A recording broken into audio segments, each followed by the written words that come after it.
Assalamu alaikum. Welcome back to my channel Knowledge Fair. I hope you all are fine students. Students, आपको मैंने पिछली video में सारी बात डिटेल से बता दी है, ठीक है, कि इस चैनल में आपको किस तरह की इंफॉर्मेशन मिलेगी। पिछली वीडियो में मैंने आपको प्रेजेंट टेंस की एक टाइप प्रेजेंट इनडेफिनिट टेंस करवाई थी डिटेल से, ठीक है। आज मैं आपको प्रेजेंट कॉन्टीन्यूस टेंस करवाने वाली हूँ, ठीक है। आज आपके पास जो इस वीडियो में कंटेंट है वो डिटेल से आपको प्रेजेंट कॉन्टीन्यूस टेंस के बारे में बताया जाएगा, ठीक है। बेसिकली मैंने आपको पिछले वीडियो में प्रेजेंट इंडेफिनिट टेंस के बारे में बताया था। इस वीडियो में मैं आपको प्रेजेंट कॉन्टीन्यूस टेंस के बारे में बताऊंगी। Present continuous tense second type है प्रेजेंट टेंस की, ठीक है। प्रेजेंट कॉन्टीन्यूस टेंस में सबसे पहले जो बहुत इंपॉर्टेंट चीज़ जो मैं हर टेंस में बताती हूँ कि आपके पास सेंटेंस का स्ट्रक्चर वो होता है subject plus helping verb plus object, ठीक है।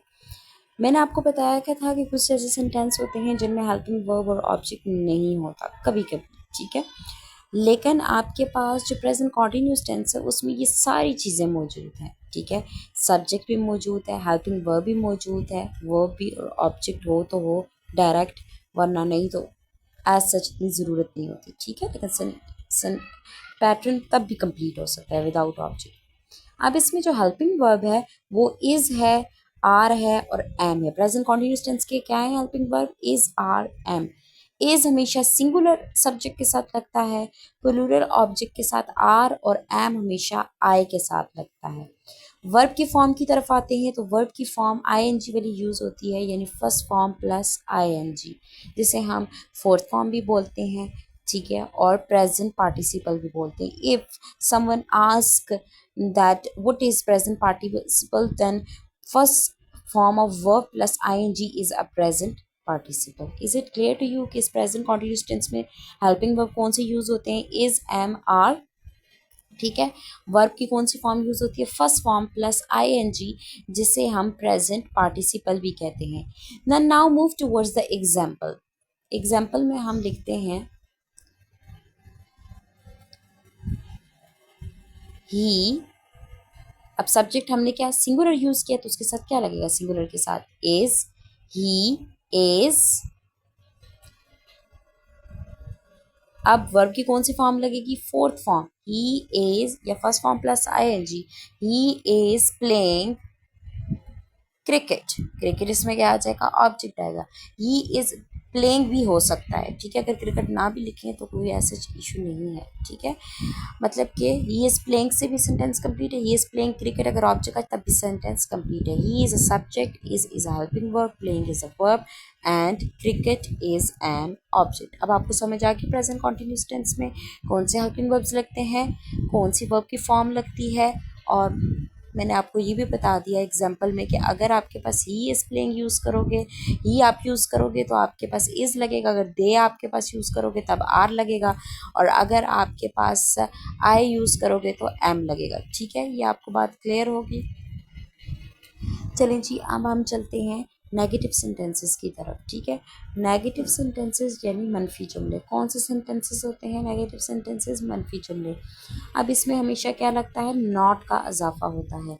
हेल्पिंग वर्ब प्लस आपके पास हेल्पिंग वर्ब के साथ क्या लग जाएगा? नॉट लग जाएगा, यानी इज एम आर के साथ नॉट लग जाएगा तो वो क्या हो जाएगा आपके पास? Negative sentence. For example is not, am not, are not. अभी आपको मैं सारी एग्जाम्पल्स बना के बताती हूँ। For example he is playing cricket, इसका नेगेटिव बनाएंगे तो क्या हो जाएगा? He is not playing cricket. क्या हो जाएगा? He is not playing cricket.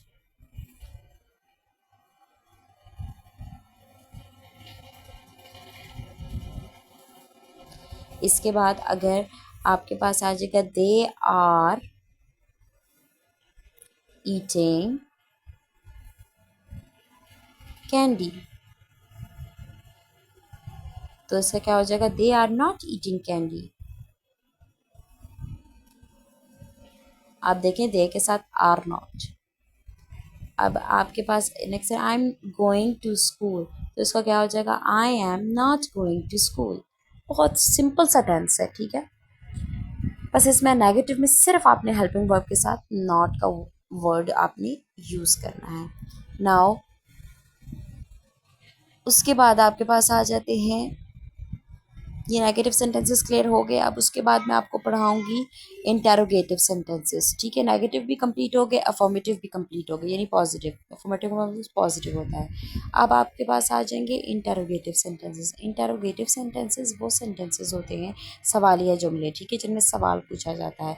Interrogative sentences में ये होगा कि आपके पास जो हेल्पिंग वर्ब है वो comes at the start of the sentence. कौन से हेल्पिंग वर्ब इसमें यूज होते हैं, इज, एम, आर। तो इज, एम, आर आपके पास किधर आ जाएंगे, बिल्कुल सेंटेंस के स्टार्ट में आ जाएंगे। सेंटेंस के स्टार्ट में इज, एम, आर आ जाएंगे, ठीक है। उसके बाद आपके पास सब्जेक्ट आएगा। सब्जेक्ट के बाद आपके पास वर्ब आएगा। वर्ब के बाद आपके पास इसी तरह ऑब्जेक्ट और आखिर में क्वेश्चन मार्क। फॉर एग्जाम्पल देखें, ही इज वर्किंग। अब इसमें ऑब्जेक्ट नहीं है, लेकिन ये आपके पास सेंटेंस कंप्लीट है। इसमें अपना सब्जेक्ट, अपना हेल्पिंग वर्ब, अपना वर्ब है, तो इज स्टार्ट में आ जाएगा, इज ही वर्किंग।